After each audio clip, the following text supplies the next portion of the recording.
Pledge. Allegiance to the flag of the United States of America, to the republic which stands one nation under God, indivisible, with liberty and justice for all.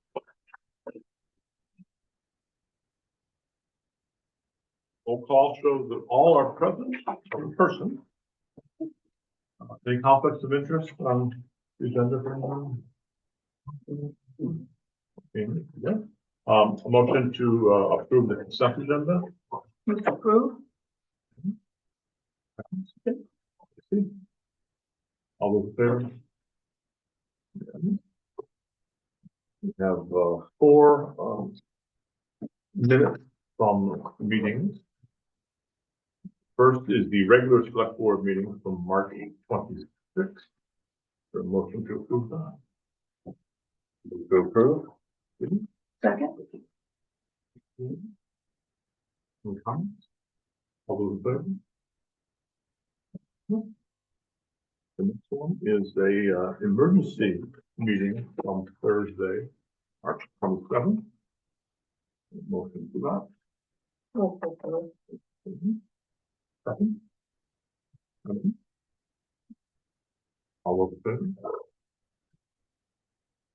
We have another special meeting on Monday, March 31st. That came after the budget public hearing. The motion to approve that. Move to approve. Okay. Second. Tracy. All those in favor? And then the final one is a special meeting from April 7th. Motion to approve that. Rosie. Second. Roll. All those in favor? Minutes are discussed. We have no items from the Board of Assessors. We do not have a public hearing tonight, so we'll move on to the open session for public comments or questions. If anybody in the audience has anything they'd like to share? Sean Headley, I just want to say this Wednesday, the 16th at 6:30 at the Thompson Free Library in the basement, we're having our first informal meeting of the Downtown Revitalization Committee. We're trying to reform. Deborah Solomon, she's going to be a moderator there, and we're going to have a presentation. There's going to be some downtown business owners present there. Alcina said she was going to attend, and Jane possibly. So we're going to kind of go over what we're looking at. The committee, the goals are, a mission statement. We want to have another permanent town committee. So we're going to bring a proposal to the board. We know we need to do new town plan, new downtown plan. Ours is from 2003, I believe, and want to be able to access grant funding and work with the chamber, PCEDC, and the Maine Development Foundation, and there's a bunch of others that we want to be involved with. Main Street, this is a national thing. So there's a lot of opportunity for this committee to get involved. I think there's a lot of hunger for it in the downtown area, in the business community. So I look forward to the time again for the meeting start. 6:30. 6:30 on April 16th. There's not a lot of space there, and it was last minute, but hopefully in the future we'll be able to use the commons. But for now, we just want to get the ball rolling. And your intent is to come to the board and ask for this to be an official town we want to sanction committee, as Milo did. They started out with a similar ad hoc group and went through the special over there. We want to do it the right way, bring a proposal for you that kind of shows what we want to do as a committee. We don't want to do this haphazardly. We want to do it right, so that way that we have certain goals that we want to achieve. And there's a lot of work to be done, but I think there's a hunger for it in the business community, and people want to see the downtown look better. There's buildings that need repair, as far as I know. There's buildings we'd like to purchase just to get them off get something done with them. I see Steve laughing there. There's pizza place, Steve. There's pizza place. I'll say that, but yeah, there's work that can be done downtown to really make it more of a welcoming space for people to come in town. So look forward to seeing people there. So thank you. Other people? Yes. Hi, Amanda Stewart. I have a couple questions and just a quick update. Everything is going really, really well. It's back right now. We are still working on the pools. That's the question we get asked pretty nonstop. When's the pool opening? The new tentative goal, we're hoping for June 1st at this point. The cracks are officially ground down a ½ inch, all 5,000 inches of them, if anyone's scared to know that. And Today we had some prisoners or inmates, I don't know what to call them, from the correctional facility that were there helping today.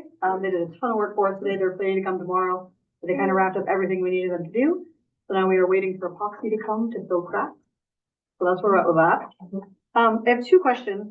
I went online and I found the application for the DOT sign. It says I have to bring it for municipal approval. I don't know if that was you, the office. You. Okay. I need municipal approval for a road sign, and there were 2 different sizes. There's 12 by 48 and 16 by 72, and putting them probably on both sides of the road, I think, going We like put that on North Street. on North Street, yeah. So one like at Morton Ave heading towards Greeley's, and then one at Greeley's heading back towards Yep. North, I think. I don't know if I need one necessarily coming from Greeley's back towards North, but maybe for all those camp people. I don't know. That's my thought, but I have to get approval. So I'm here for that. And then my other question, I thought I was meeting with the Dover Rovers on Wednesday, but I guess their meeting was last night and I was in miscommunication. We're trying to plan a like community outdoor day. I'd like to collaborate with them, so I'm reaching out and contacting with them.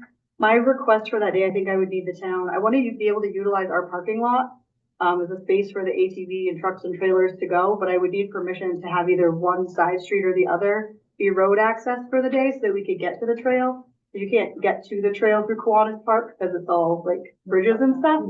So I don't know if that's a U question or a DOT question, just to be able to use it for the day, just to go like from our lot, either down Mechanic or, not Mechanic. Yeah, Mechanic or Forest, either way. I don't know who that question would be for necessarily. Yes. Probably would be yes, but I've never seen a request for, just a temporary. Usually it's a permanent. Yeah. I think it has to do with the footage, like how many feet along the roadway you're asking So for. you'd be looking to connect up closer to the other end of the road, correct? Either end of either road on both sides of us, so either Mechanic over by CMP or Forest Street over by the, just past PQ, not Gray House. Or straight to the motion, correct? I believe it would be. To come along Maybe. Forest and down Park Street to get the. Probably. I think for. Yeah, because it connects, like it runs across like our section in the back and then it goes both ways. Yeah. So I don't care. State law says 500 feet, I believe. Al, you probably know that. 1,500. 1,500 feet. Okay, so that was, Okay. it wouldn't be anywhere near that much to get. We have done this one time in Ballastone. We did this for, Foxcroft Center Road for a prolonged, it was a temporary measure, but it wasn't as short of a period as what you're requesting there. And, we did the public hearing on that and, went forward. So that was when the property owner had canceled access. We had that up and running for, was it one full season or 2? We weren't on when you approved it, so I think it was 2 years. I think it was. And when we built the new trail. We had some, as I remember, there was issues with the weather, the rain, having made the new trail problematic. So we have done this once before. Right, but this is just for like one event for one day. Which is even easier. I've never seen that. When was the date? I don't have a date, so I thought we were meeting on Wednesday. I missed the meeting last, it was. Okay, why don't you, our next I'm hoping for May. next meeting would be Right. the final meeting in April. But They have tell us. you need to put this on the agenda for our next meeting, which will be the last Monday Okay, in April. So, yeah, so plenty of time to get that. Yes. So trails don't open until like Memorial Day. okay. There wouldn't be any ATV riding. Okay. That's great. Thank May, you. possibly May 15th, but last year it was supposed to be Memorial Day. We've had a long run. Yeah, Yeah, and more on the way. Anything else, Amanda? I don't think so. I didn't know how to get the ball rolling on that and what I needed to do, so that's Okay. perfect. We'll put the assigned question on the agenda for this evening and get that done. Thank you. Also, I think we did, you have some money coming your way from the town. Did you receive that yet? Yes, or- nope, not yet. We talked to them on Thursday. It's on the warrant that we just passed. It's 7 Yeah. months worth, and there's 2 more months, worth of payments that will go to you, roughly about $2,900. Perfect. Thank you so much. That'll So pay for your much. pool. Thank you. All 5,000 inches. Other questions or comments from the audience? Yes, ma'am. Mrs. Stallings, just a question on some of the stuff that's been on Facebook, the state's been putting out the DOT for the couple of small bridges. Yes. And stuff. Is the town gonna respond to that too? Would you prefer we have comments coming to the board and you're gonna respond all together? Or is they're asking for comment to go direct? Now, I wasn't sure which way. They're asking for comments directly on their website. There's two bridge properties. One is on North Street going up with the lake, and the other one is on the Dexter Road. So they're both, I guess, culverts. Culverts rather than bridges, Right. although a It's culvert is. interesting the timing, I guess, Yeah. and they have to do it. But if they don't want to put the stop line out there, that's a really ugly way for people to go campers, and that can cause real problems. Just as the summer season starts, everyone's going to go off the lake. Yeah. Yes, that'll be good. So the way I understand, that any one individual or the community itself can make comments on their website, and it's best to do that directly. But other comments or questions? Yes, ma'am. Sorry. Is there any update on the, dam, process or cost? Yes, actually, we have a warrant article this evening that we'll be adding to the agenda. We have the language, for the, does everybody have a copy of that? The ballot. Available for the public? Yeah, Like, I would be happy to give you this copy. I can walk it up. I was gonna make copies. Oh, you want to make copies? Who wants copies? Fine. All right, 1, 2, 3, 4, 5. There you go. Ask and you shall receive. So that's the most up-to-date information we have, and it does have the numbers in there for the cost. Okay. We'll take a short break while Alcina makes those photocopies.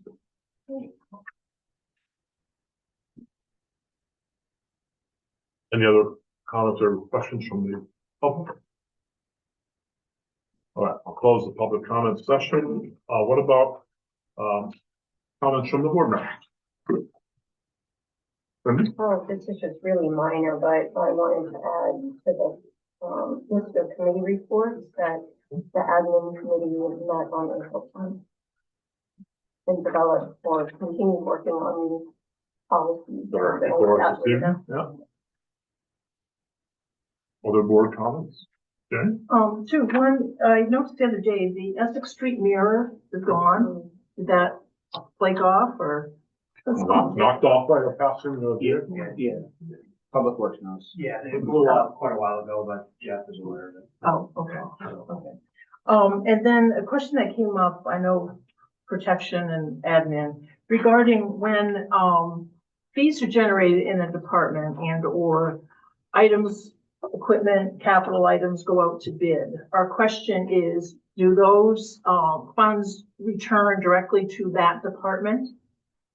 And what is the policy? Or go into some kind of general fund. Correct. Okay, that would be an Alcina question. I think we've done both things. So. But consistency would be nice. Yes. Why don't you ask your question to Alcina? She has to deliver. Okay. If she hand delivers. You should hand deliver it in a transparent case. Right, go ahead. Alcina, the question is when items and or fees are generated by a department and bids go out for their equipment, do those funds, are they returned to that department for the purpose of capital, or do they go into a slush fund? I believe it goes into the general fund. I have not seen where it actually goes back in the capital. Okay. Because I think from the protection perspective, it makes sense that it go back to protection. So I don't know if that's a further discussion with other committees. I know solid waste, public works, but I think from protection, it makes sense that those funds are allocated for AKA fire, police, et cetera, that whatever slim margin comes back. And are these capital expenses or? I mean, it makes sense. Yeah, typically, if you got capital expenses and you go out to bid on an item that comes in lower than you budgeted, it seems like any excess should go back into the capital reserve for that particular department. So the department should not be penalized for getting a good deal on the purchase of new equipment. Correct. So I guess I'm not sure what the process for kind of firming out then, consistent. So it's just something we talked a little bit about in the admin committee, and I think we would need a policy to direct it to go Right. that way. And so if people could think about, are there any reasons why we do want to? So we're talking about, stuff that goes out to bid, old trucks, other pieces of equipment from different departments. Well, every major department has a capital reserve account. That makes a lot of sense that I would stick with that department and just go back in the capital reserve. And so think in the interim, before we develop the policy in writing, is there any reason we wouldn't want that? Yeah, I think you're right. I think as long as we're consistent one way or the other, makes sense. So that's not people with the department from which the spending emanated. Other comments from board members? No? Can we get an update on Pinecrest at some point, just kind of where they're at, the projects they're working on, anything? I know they've got a lot that they try to do, but I don't think I've actually had them do a presentation since I've been on the board. Steve is trying to pull together a meeting of the Yeah, we're trying to get reorganized. We haven't met since Jack left, and Jack was our secretary. And we also had the passing of our treasurer last year too. So we need to get a business meeting together to sort those issues out. And afterwards, there are some things which are kind of ongoing, but nothing to state right now. Can you help them? I'm happy to help. Typically, Pinecrest receives inquiries from businesses that are interested in putting a building up there. And we do have someone who's expressed an interest right now, but then it becomes a, negotiating process. Yeah. Somewhat a degree of confidentiality involved before we can let people know, and often they back away from one or the other. Yeah. So. We don't like to get people's hopes up. If people knew how many times we've had our tires kicked, then never heard from them again. But this actually might be a good time to raise the point that we are going to be, the select board has 2 permanent members on the Pinecrest Executive Committee, and we will be down 1. So the board usually has in the past nominated one to serve. We could do that after our meeting, but I would like to have a name for our next meeting. We don't meet all that often. So, how would you want to handle that? Typically the first organizational meeting of this board, second meeting in June after the election, that's when board assignments are made, and that's when someone from this board can be appointed to the Pinecrest board. I will be stepping down from that board after 27 years. So I think 27 years is a lot of time. And so we'll be down to just me as a board member, because the other member was Elwood, who's still on, but he's no longer a board member. But you can also just be a member at large and whatever. So I'll talk to you after that, and everybody else that wants to. But yeah, okay, that sounds like the plan. After the election, we'll solidify the nomination. Any other questions or comments? Okay, we'll close the open session for the select board. For adjustments to the agenda, we have a couple. We do have the article language for the 2 GAM questions, which will be going to the voters in June. We have to approve that language, so we'll add that as item F. And we also have the addition of the Catacus Community Center sign for the DOT, a big one. We'll add that to item G, which we know, and then we'll push the town manager's report down to H. Okay. Committee reports. We have a list of committees that have met recently: protection, dam committee, planning board. Protection, actually I'll combine for both meetings. One, we had, a very nice presentation from the school resource officer. Glenn came and kind of gave us a snapshot of the day in the life of, Resource officer. which, yeah, which, actually we suggested as part of that he come to the full board to give kind of an update, that sort of thing. Also, some of the items are on the agenda, so I won't go into detail. Also reminders for it's spring cleaning time. So we just want to remind people of the necessity to have building permits as well as burning permits.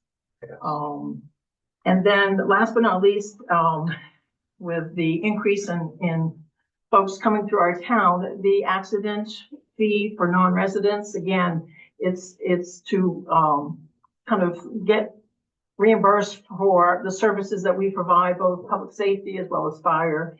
And that if there are any, waivers, it needs to come, first of all, from the chief or the officer that's on scene. But then also the Board of Selectmen has the authority to waive any type of, hardship or financial or age-related, I'll say, incidences for non-payment of that policy procedure. So we just want to send out little reminders. All right. Carrying on from Jane, I think the fire department prefers the public to call the email, get online to maine.gov, burn pit permit. I don't know the name, but they prefer you do it online than call the department. If you call the fire chief, he'll ask you, please call. Did you do it on fire? And And they're notified automatically via the state's online service. Yeah. But the important thing is you get one.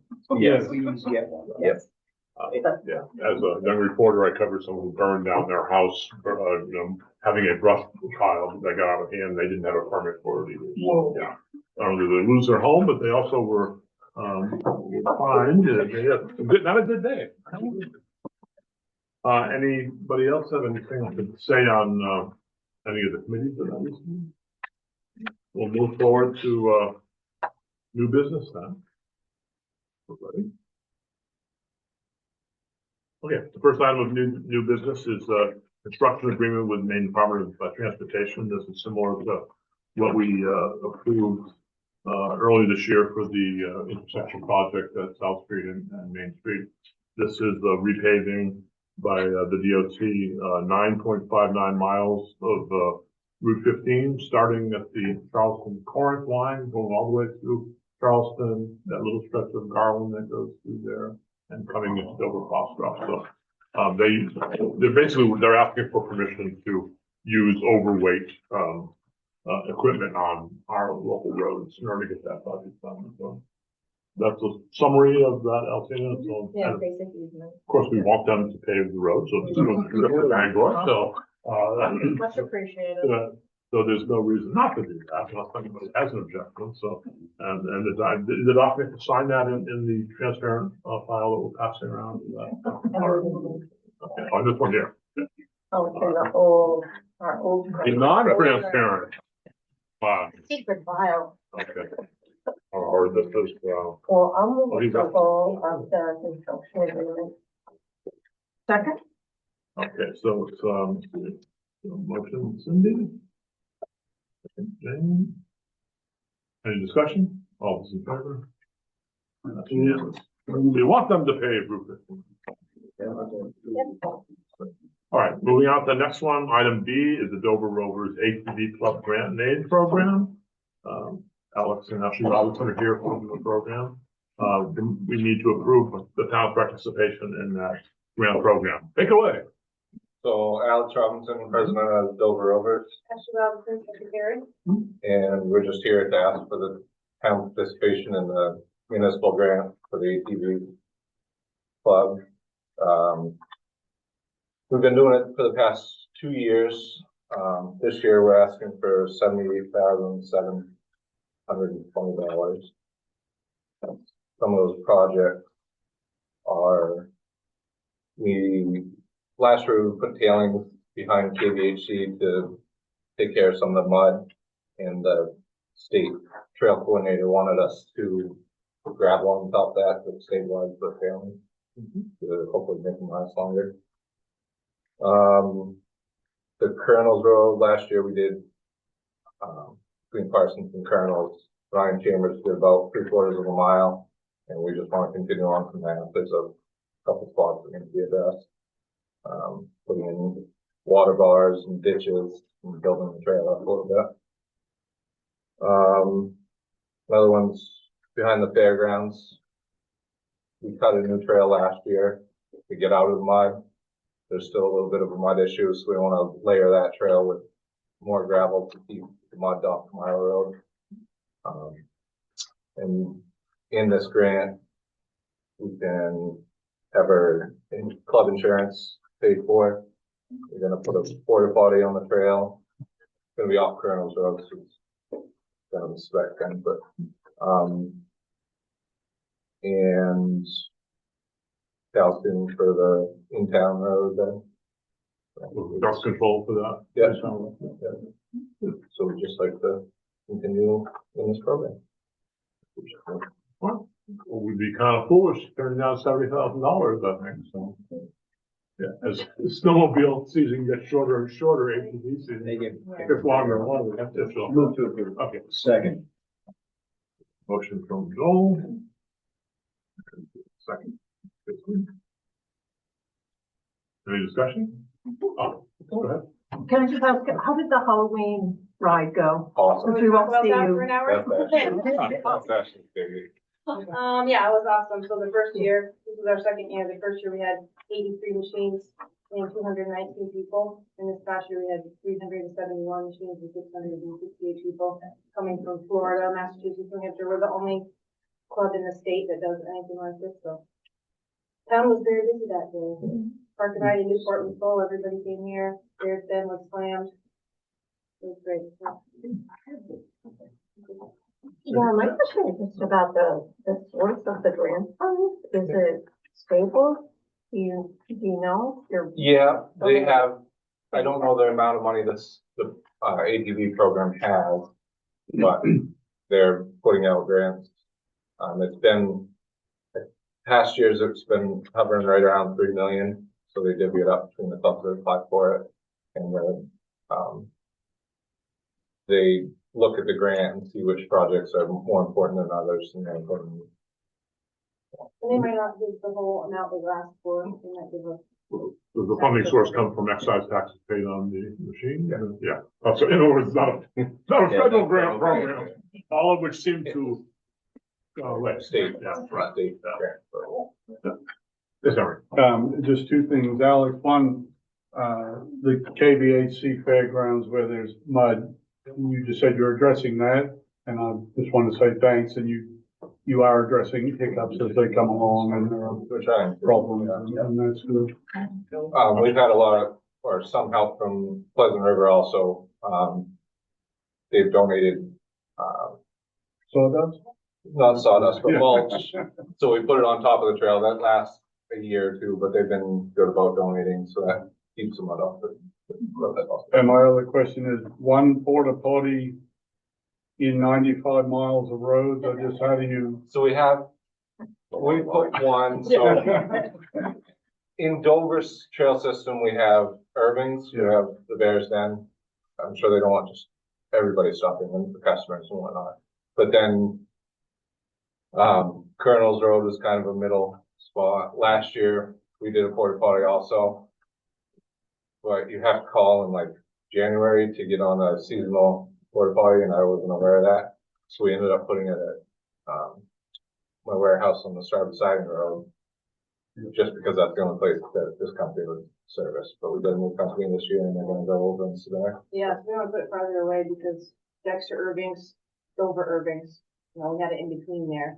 Not really necessary. Right. So if we put it on the other end, there's nothing until you get to Right. Brownville or, Yeah. Bear Point Marina if you're going that way. And you're looking after them hygienically or whatever? We They do it. do look at, Okay, they come once a month to clean them and change whatever they change in them. And we didn't have any problems. It looked like it was being used and it was clean and that nobody was littering, and we're gonna put trash cans out next to things and. Yeah.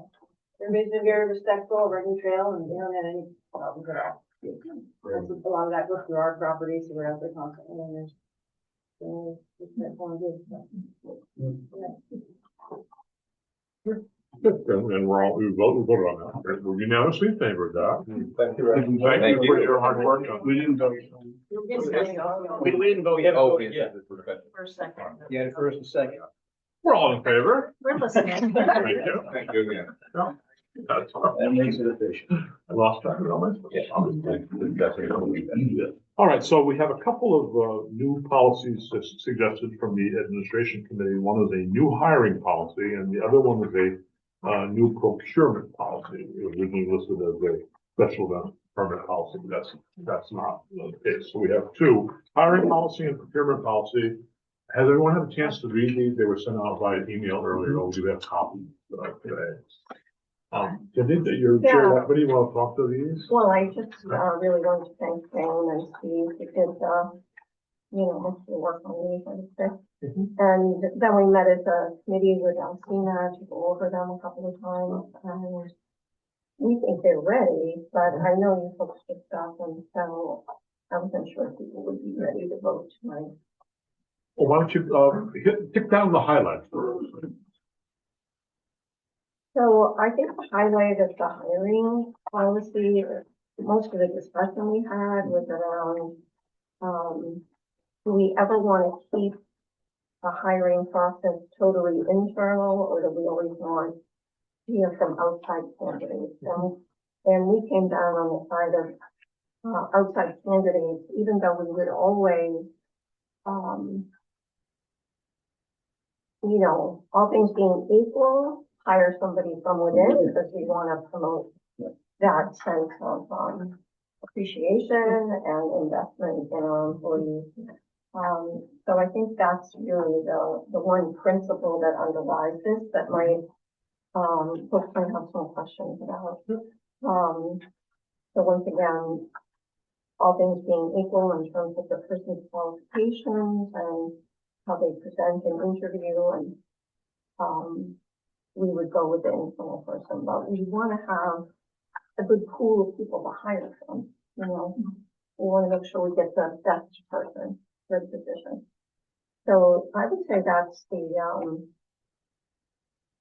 nugget within that policy that folks might want to know more about. And the other thing you did, you laid out the responsibility for hiring particular jobs, so I think this Correct. is important. For instance, this board hires the town manager.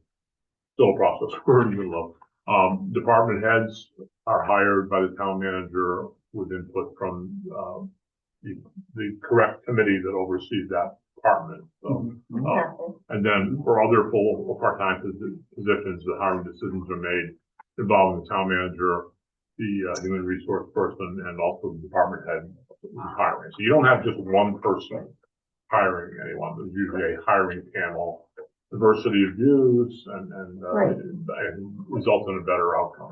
And also, regarding that, not everybody needs to be involved in everything. Right. So really just at that higher level of the department head would the select board be involved at all.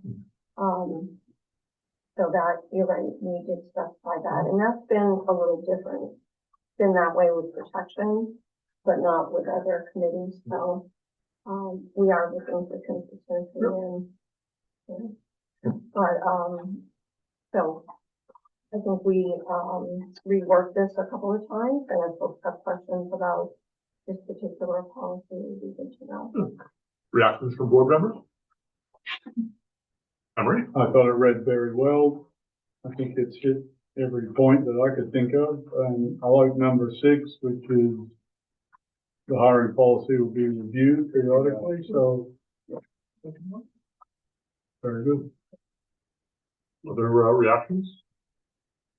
Generally in concurrence with the policy? I'm also ready to move forward with this one. I think it sounds like they are ready to move forward. Welcome a motion to approve. So move. Okay. Motion to name, is there a second? Second, More than, well, I won't get it to you talking, my writing yours too. So. Other discussion points? All those in favor? Good. We have an updated hiring policy. All right, so, yeah, so the next, policy we're looking at is an update in the, procurement policy, also known as the purchasing policy. And, this is a little bit more complex, right? Yeah, it is, and we've had, I think most of this is kind of in place in terms of when can a department is selected. You know, we've approved the budget, department has had money that they've been empowered to spend. And so we just spend some time thinking about when do things really need to be bid, and, we're a bit behind with bidding regular contracts, as we've spoken about, but, I don't think there's anything in this process that's significantly different, but there are some principles that have been articulated. One of those being energy and water efficiency and resource conservation and more environmental awareness when we're making decisions. And the other piece that's been articulated is about doing business locally, whenever we can. So that might end up looking like we bid out, and this has happened before with police vehicles and things. So we bid it out with a variety of dealerships and maybe a low one dealer. It might come in, $1,000 more. We say, well, that's worth it because it's a local dealership that's going to take care of the vehicle. So that's been articulated as a value that we want to establish.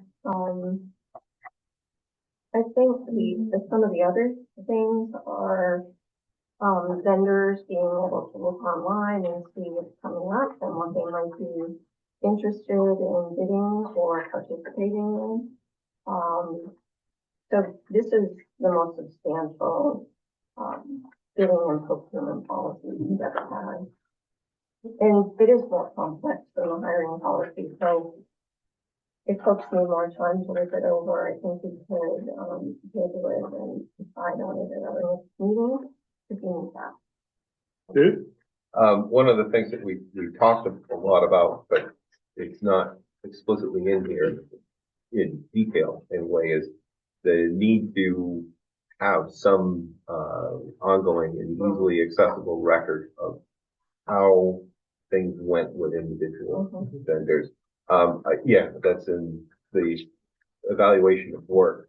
What we talked about was, how do we do that?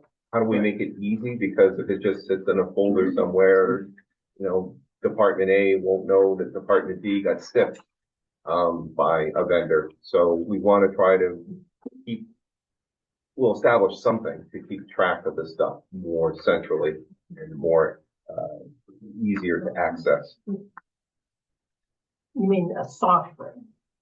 It would probably be software based instead of it just being a folder of papers. But what I was saying is we haven't come to any kind of conclusion about exactly how to do that. And it's a goal. Well, like that you include the approval authority. I mean, there's a small item under $500, go out and buy it.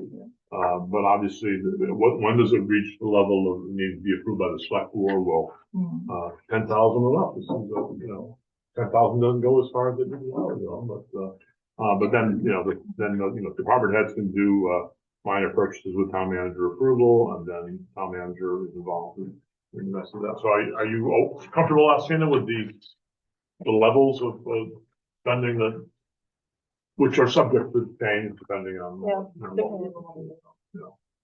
Yeah, with our discussions, yeah, I think we've, like any process, you get into it and you just think, oh, what about this? What about that?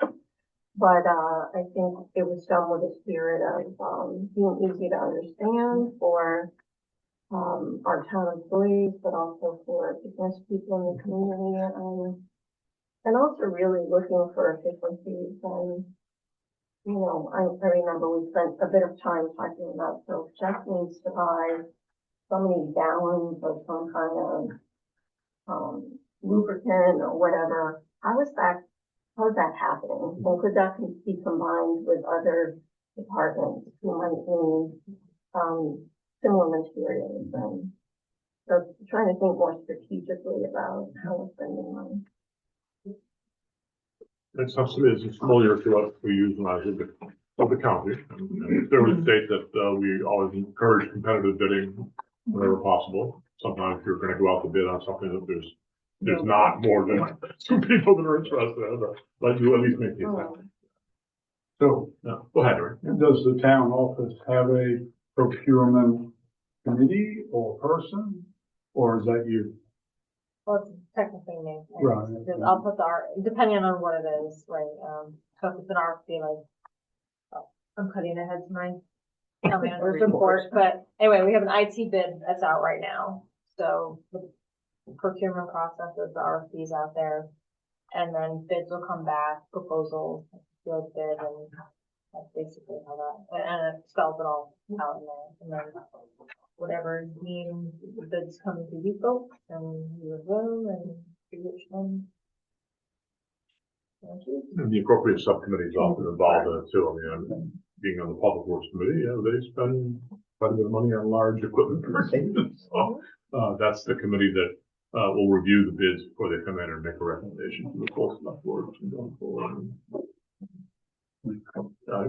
Makes sense to me. So, and I'm just scaling it back away from capital and day-to-day purchasing, and I might see true value on the list of places we're buying from. Do we use a purchase order every time we buy stuff from everywhere? Do we not do any of that? We just order it up and. So like the day-to-day, say nuts and bolts, no, there's no purchase order. When it gets to larger items, that typically is an invoiced item. Right. But yeah, if it's like a part for like an air filter or whatnot, I mean, typically within NAPA or whoever has it available, whoever has it in stock, and then obviously who's also the cheapest and compatible. I just was wondering, even the simple of, three-way match, you order it, you Right. purchase it, you pay for it, and they all match, yes. I see people sell stuff to the hospital and they don't list our purchase order on their packing slip or invoice. Like, why would you do that? We're not a very big place, but it's a big place, and how could you not use a purchase order? Anyway. That's good practice for you, though. So are people ready to vote on this, or do you want to hold it for a while, or it's, 4 pages long? I'm fine with it. Okay, fine. So a motion would be, Yes, a motion would be in order to go ahead with Motion to approve. Okay, thank you, Joe. Second? Second, Jane. Further discussion? All those in favor? All right. Adopted, 7-1. You perfect. All right, the next item is the two lights for tomorrow, 250th anniversary of Patriots Day coming up a week from today. no, well, Patriots Day is celebrated a week from today. 19th of April. But, yeah, Patriots Day is really April 19th, and I'm very serious about that. We could have played that off. Oh my God, I didn't know this was this. And medal. And medals, but now you don't date back from the Revolutionary period. No, but there are no active, chapters of the Sons of, the American Revolution or the Daughters. There used to be a Daughters of the American Revolution, but Nancy Baddock said that it folded a few years ago. So we're stepping in. My name is Eric Boothroyd. I'm a member of Colonel Dowdy Camp 11 Sons of Union Veterans of the Civil War right here in Dover-Foxcroft. And I come to you tonight as a spokesperson for the Sons of Union Veterans, the Daughters of Union Veterans of the Civil War, and the American Legion, all local chapters in this town, to let you know of an event we are organizing for this Friday called Two Lights for Tomorrow. This weekend is the 250th anniversary of the events of Patriots' Day. And Two Lights for Tomorrow is a nationwide initiative which has been sanctioned by the Maine Semi-Quincentennial Commission that uses the imagery of the two signal lanterns placed in the tower of the Old North Church as a uniting remembrance and call to action to our fellow citizens. Two lights are to be placed in the windows of homes, businesses, community sites, and elsewhere on the night of April 18. We plan to start at Thompson Free Library at 6 p.m. with a reading of Paul Revere's Ride and the placement of the first two lights. We will then proceed to Central Hall Commons, the Historical Society, and the Congregational Church to place lights there as well. Everyone is welcome to join us. There has been little publicity on this initiative, and I'm aware of only 7 main communities holding formal Two Lights for Tomorrow events this Friday. We ask that the town takes a lead in commemorating 250th anniversary events, which will culminate with the nation's birthday next year. We also ask for your endorsement on this proclamation in support of Two Lights for America, which may I read? Sure. Whereas the town of Dover-Foxcroft recognizes the importance of honoring and commemorating the 250th anniversary of the founding of our nation and reminding our citizens of the vital significance and relevance of our founding principles and ideals that created a unique national identity worth fighting for. And whereas the events of 1775 that began the revolution the year before independence was declared are significant moments that signaled the creation of a national identity and a unity of purpose that transcended traditional geographic, cultural, and societal divides. And whereas individuals and communities across the colonies came together to support their fellow countrymen. And whereas on the evening of April 18, 1775, with impending hostile action from the British Army in Boston, Massachusetts, Paul Revere and William Dawes, along with other alarm riders, undertook a perilous ride to alert everyone in the countryside of the coming danger.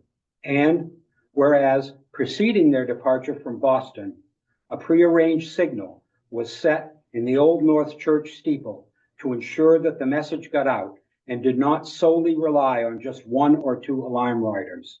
And whereas the 2 lanterns that were the signal were immortalized in Henry Wadsworth Longfellow's poem, Paul Revere's Ride, as one if by land and 2 if by sea, and have become an enduring symbol of American vigilance, perseverance, preparedness in the face of adversity.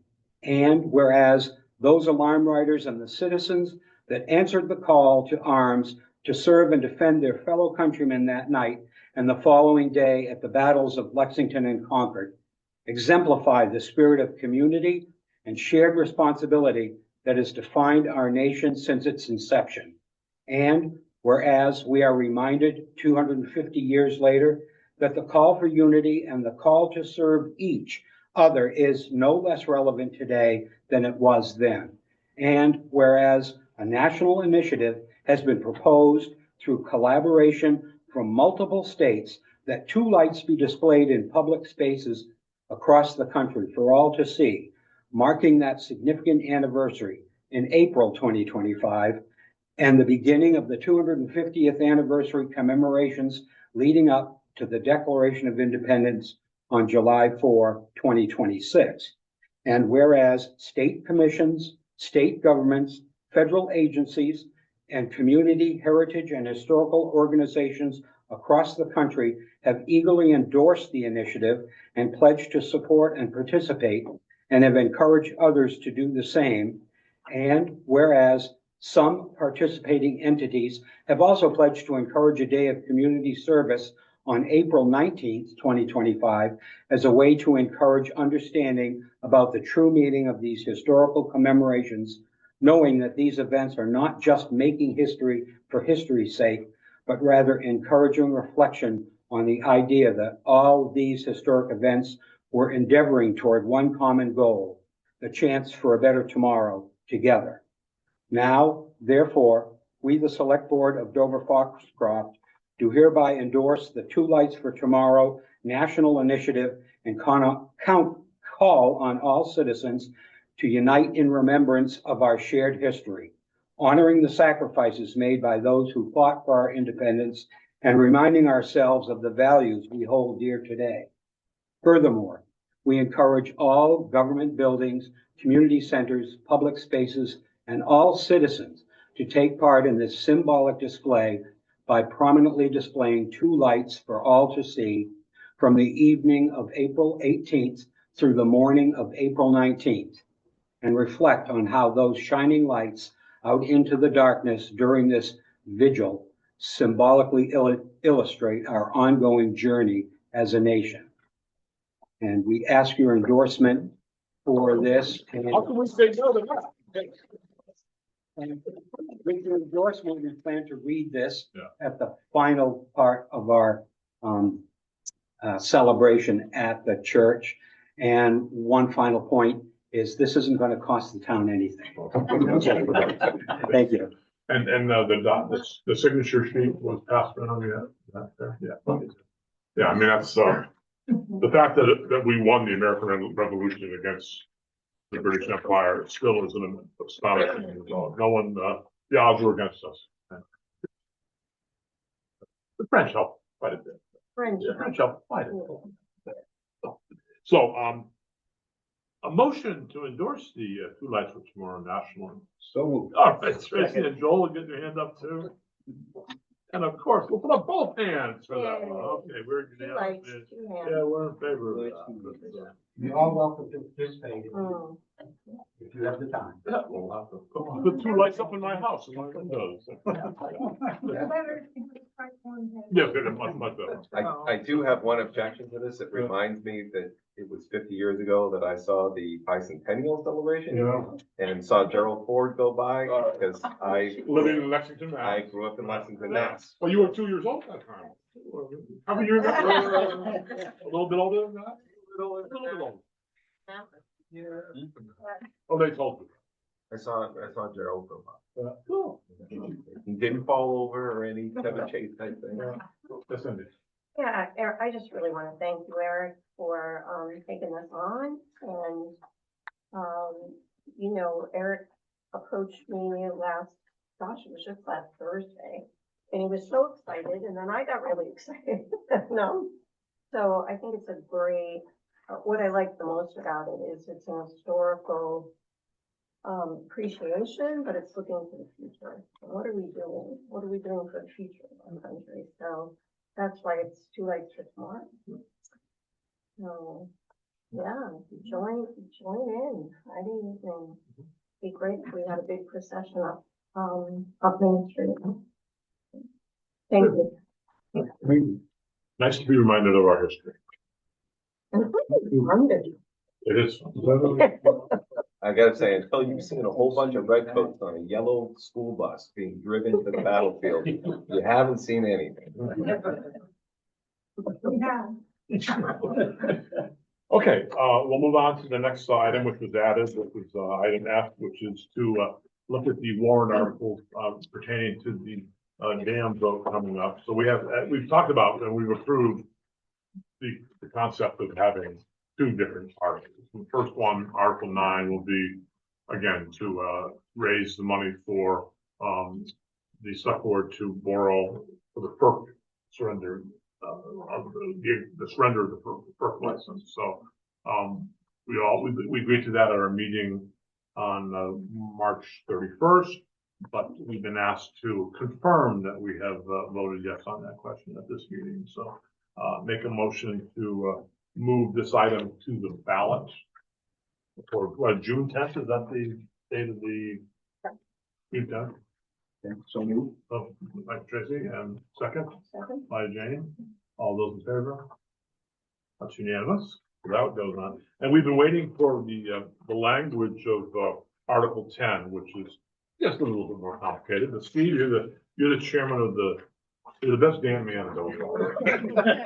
I thank You're you. chairman of that committee, so So, you should let us know how you came on this. yep, so we've gotten the final wording approved by our attorney to make sure that it complies with all the state statutes in terms of, notification to the voters.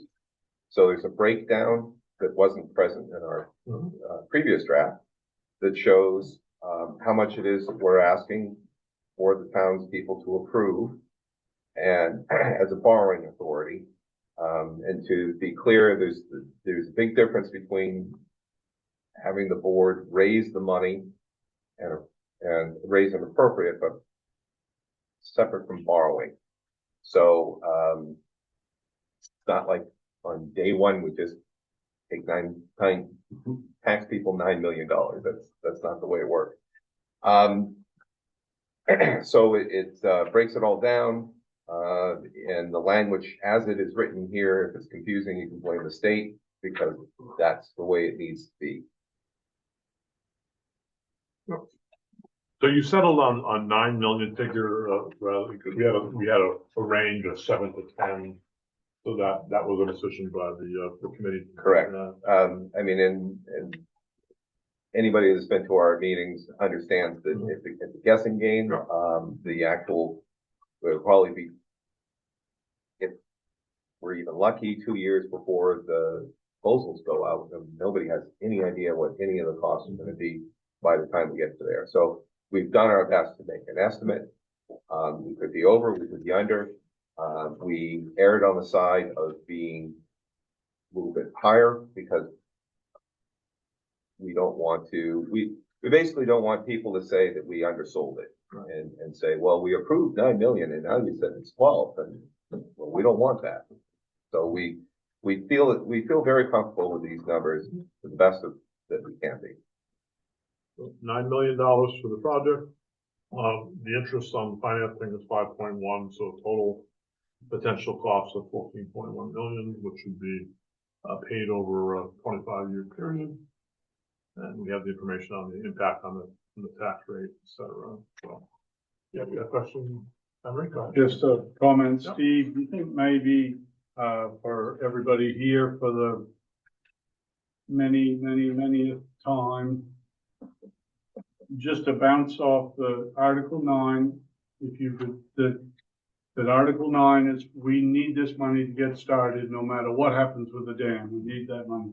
Article 10, though, I know you just touched on it, but we can't spend money. Can you go through the bit about, we can't just spend it.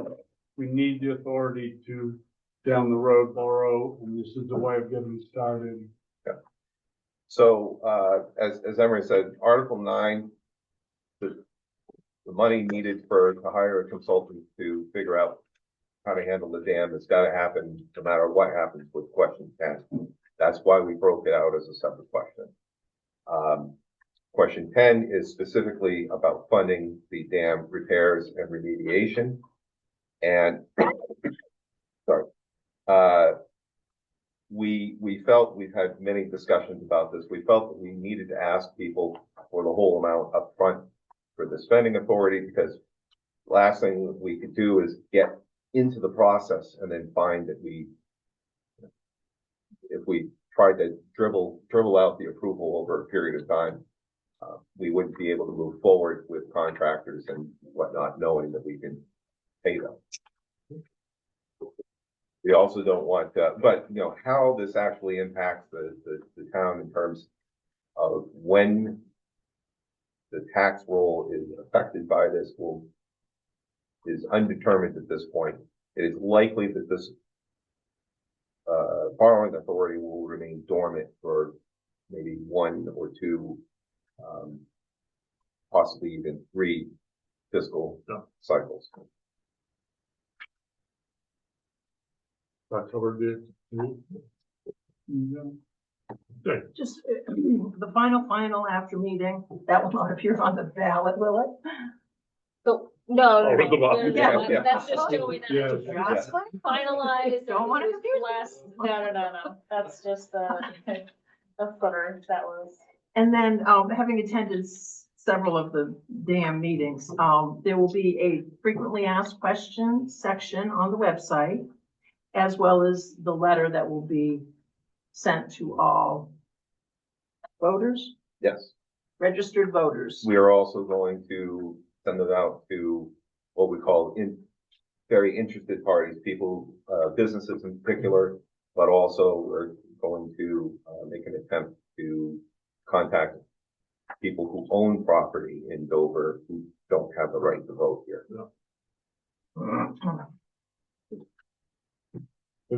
Yeah, just, do you foresee any other public events for people to come and ask their questions about? We have another meeting, the next damn meeting is on the 29th. The town meeting is April 26th, is Saturday. 29, 5:15.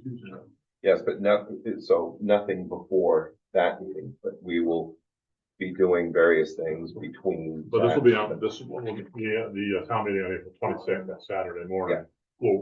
This will be part of that discussion there. We'll have another DM meeting.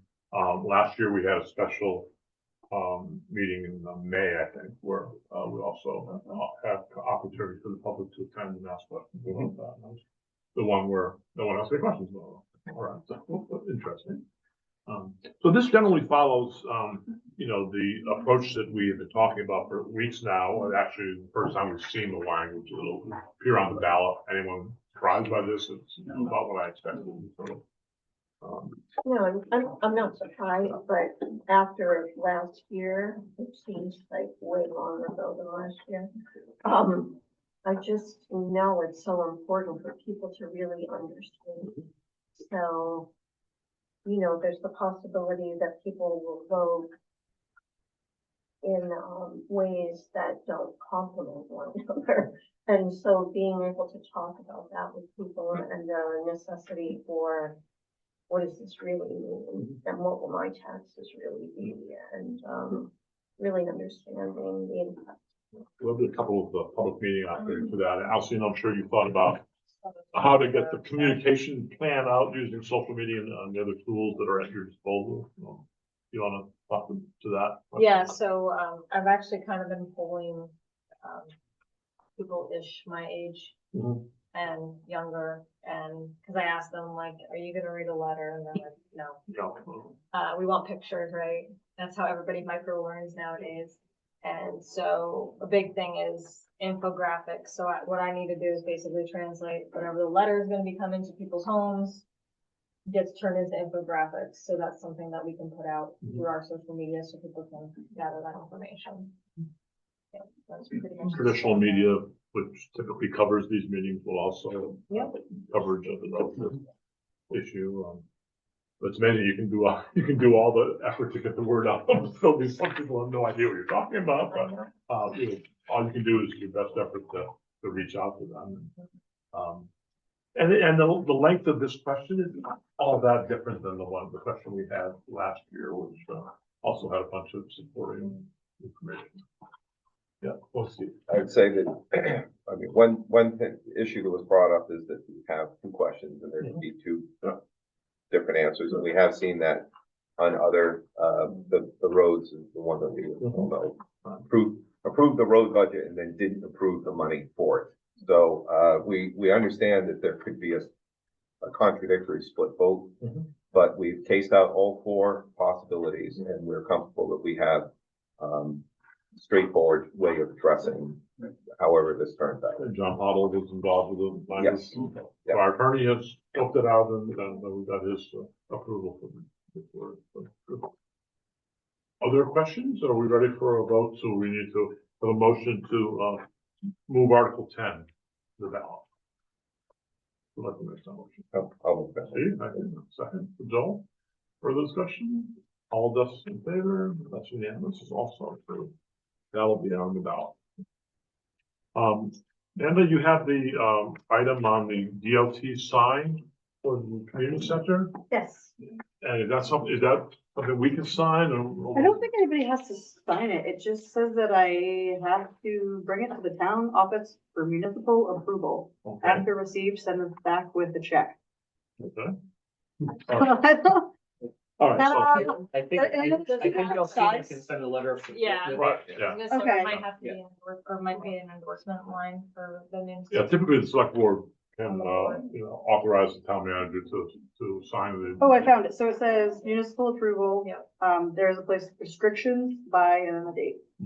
Yeah, So, I yeah. don't think we, You No, want I that? see it. Right. Yeah. You want that? So, Okay. how soon And can then take care of that? There's the two different sizes. The ones I think I usually see are like 12 by Yeah, whatever. that's all fine. If we can have a bigger one, I think that'd be cool, but I don't know that. Find that name. Yeah, I mean, after the bigger one, if they say you get the smaller one, okay, well. I think you yeah, can say that. yeah. I don't know. Is it a state? I don't think we. Yeah, you, I mean, you, or- you just pick and choose the sizes of two. Okay, I don't know if I've ever seen one of the bigger ones, but Go big or go home. Go bigger. I understand that you're purchasing it.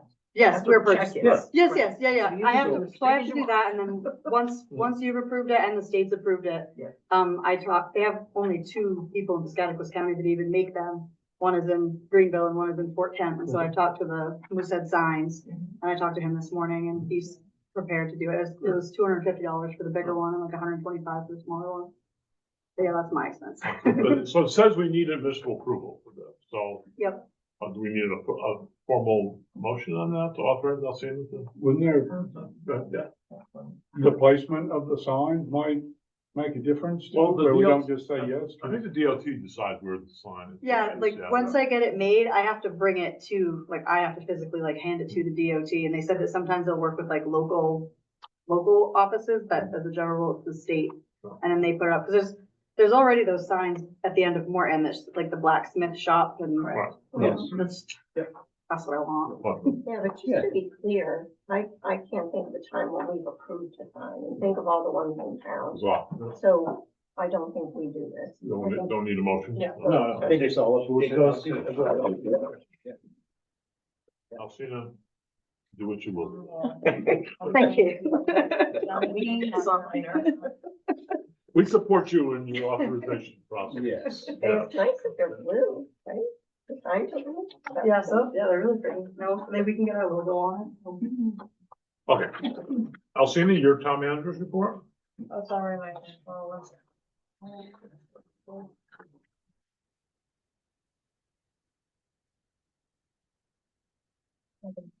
Sorry.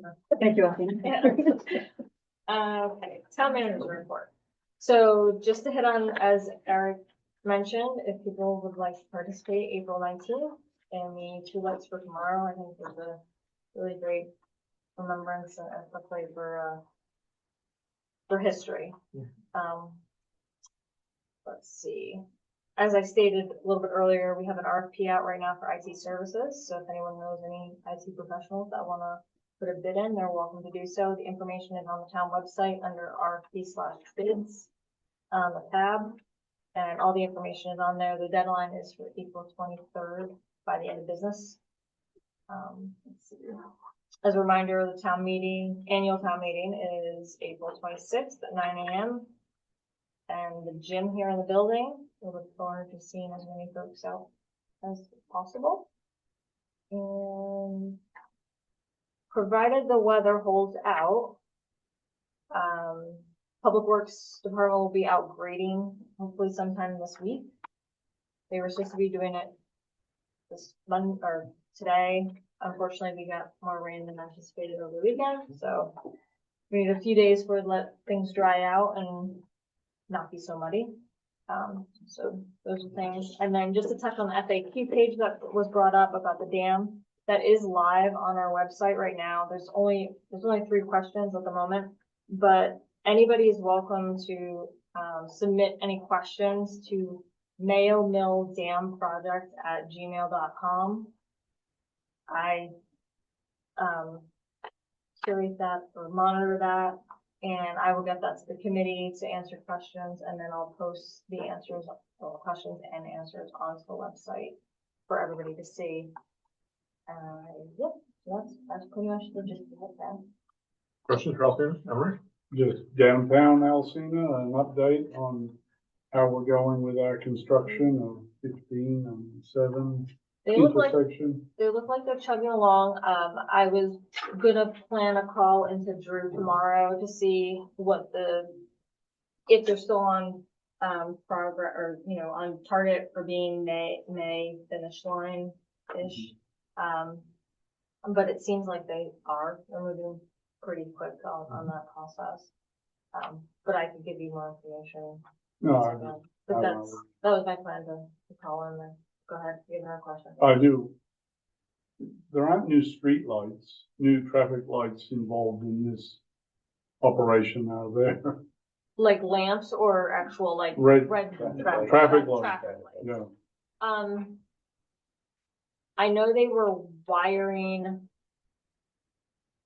putting new wiring in, but I don't believe, I'll double check with them tomorrow to make sure to see if they're actually adding newer lights. Are you suggesting the current lights don't work as well as they should? No, over the years that I've been here, there's often There's usually a problem, and I'm sure Seth knows all about it, but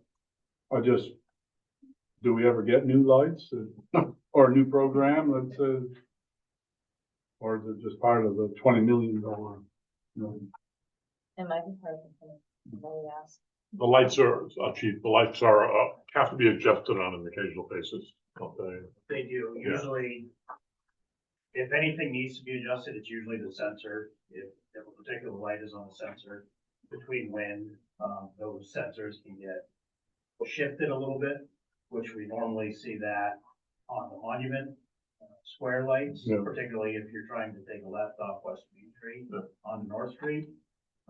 That's a very common one that tends to get shifted a little bit, and if you don't pull up far enough, sit there for a while. So we've had to have them come quite a few times to address that one. Okay. So, the saying, you ask for forgiveness, not permission, but coming off East Main Street, past Pizza, and the right-hand lane, which typically has an arrow going straight, has been under construction, and okay, they've watered up. So then there's only one to the left, which again, periodically has a left turn only signal. So my sense is people go straight ahead with that one lane. Is that correct? I actually haven't seen that much, to be honest with you. I was actually sitting there earlier this week thinking that the person in the left-hand turn lane was gonna go straight, but they didn't. And then I'm not gonna sit here and say it's not happening, but when you have the left-hand turn lane, I don't suspect it's gonna be much of an issue, because with the left-hand turn lane, the traffic coming off of South Street, has a red light to cut across. So to be honest with you, I'm not even really sure why there's a delay between the left-hand turn green and the going straight red, but there's a slight delay there, and I don't know why, but there is. But if somebody uses that to go straight, it's very unlikely to cause a crash, because the other direction has a red light in it.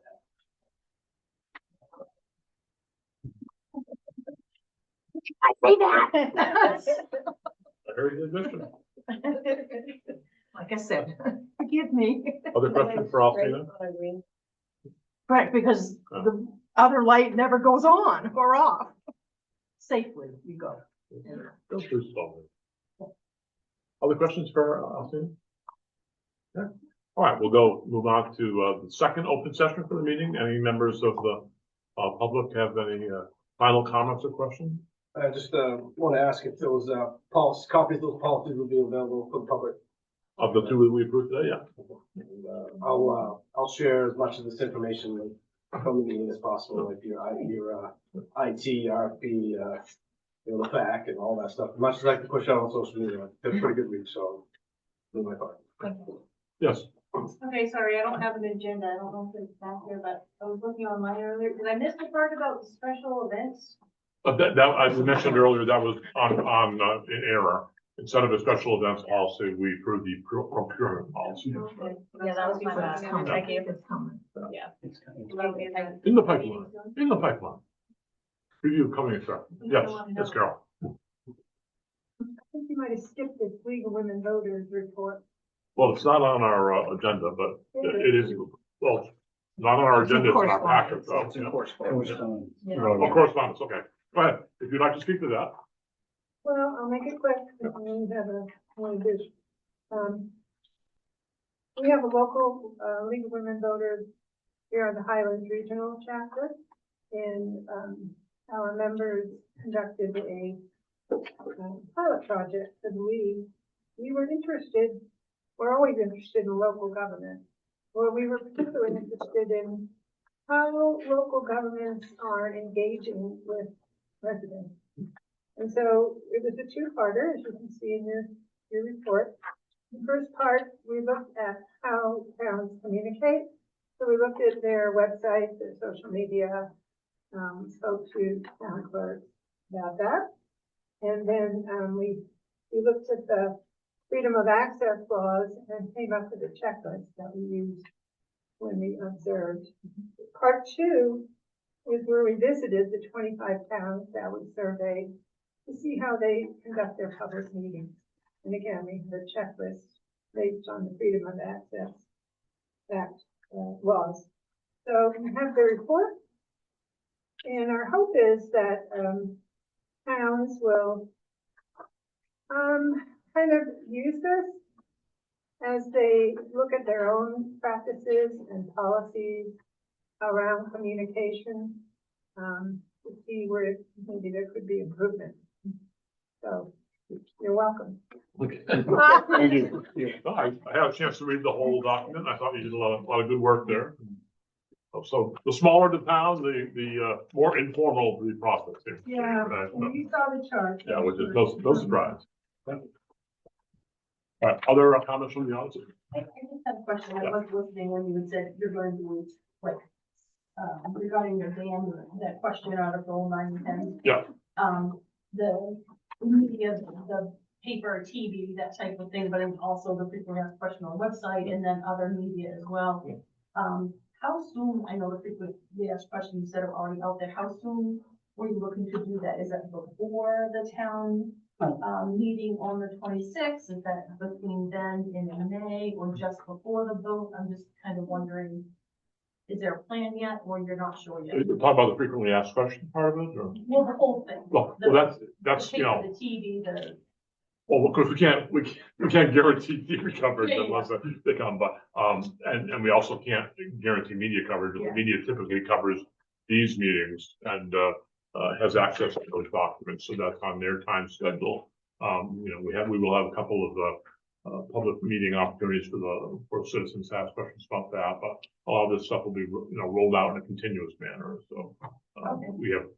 We have 2 months between Yeah. now and when the vote happens on June 10th. Okay. I was thinking about last year when you said nobody showed up kind of in May, and then there wasn't a lot before, there was some information about. There was a lot of traditional media, coverage of it for that, but the public hearing itself, people showed up for the hearing. There was probably 30 people, but when it came to the item for the dam question, and I asked for comments, there was not one. So, that was odd, but then again, the whole process was new to us. So, you know, as a town government, we can offer the opportunity.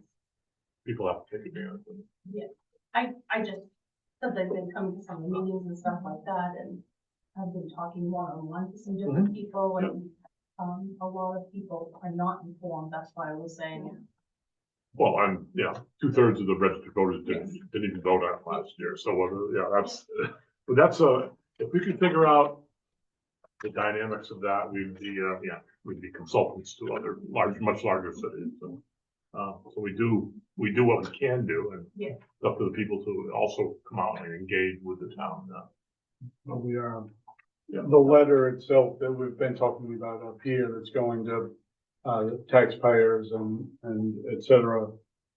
We're scheduling that now to hit after the town meeting, but before the election. So we're trying to hit it at the perfect time so people get it and have a chance to read it at the opportune time, and other social media blitzes as well. But, Okay. so. I was just curious. Thank you. And you can always go on the site and read. I would, yeah. Cindy? Yeah, I was just gonna say, you've been, really attentive to it and being kind of a voice of the taxpayer here, and I appreciate that. I think we all do. And I think everybody who's here tonight needs to be talking about it all the time with neighbors, coworkers, making sure people know what this is about and directing them to the website or directing them to come to the town meeting. That would be a great place for people to come and ask more questions about it. You know, just to get copies of this in Yeah. people's hands is important. Other comments or questions from the public? Can I just ask, there's no Sure. issue then on giving that information? Oh, If no, we- I can give those bullet We points want out, you to give it up. Here's the information. Right, exactly. Or the ask questions, or the dance meeting, okay, I just want to check. Yeah, and then on top of that, the article questions will be online. Yep. So you'll have all that information that you can just go right to the website. And I can even do social media posts to link to the site to get actual specific, draft warrant articles, so like you can read it ahead of time. I think that's important in the environment we're in today to have those facts to back up those pieces, because people. I'll just leave it. Well, I mean, we have to realize people have busy lives. I mean, you know, people have you know, raising their families, going to work and all the other stuff in addition to trying to pay attention to what's going on in their local government. So, you know, competing demands on their time. Any other questions from the members of the public? Wow, questions from, select board members, final comments on that? Steve? This actually somewhat relates to the purchasing policy. So we've been talking about the letter, that most of it is postage, but there is an expense to that. We have, one of our committee members has volunteered, who's experienced with it and has volunteered to go through the process. But we will need to get at least one competing bid. I mean, we have no doubt that it will be the least expensive option. Because the majority of it is postage and postage is postage. But, we will be needing to bring that to Alcina for approval, because it will be probably, well, it's under 5,000, but a lot of letters. Sure. Okay, any other comments from the board? All right, so the last item we have an executive session. We'll be meeting with Alcina. We have the citation here, Title I MRSA, Section 4056A. That's personnel matter related to the candidate personnel manager position. So, no, thank you. Second. By Joel. All those in favor? That's a 7-2. Thank you.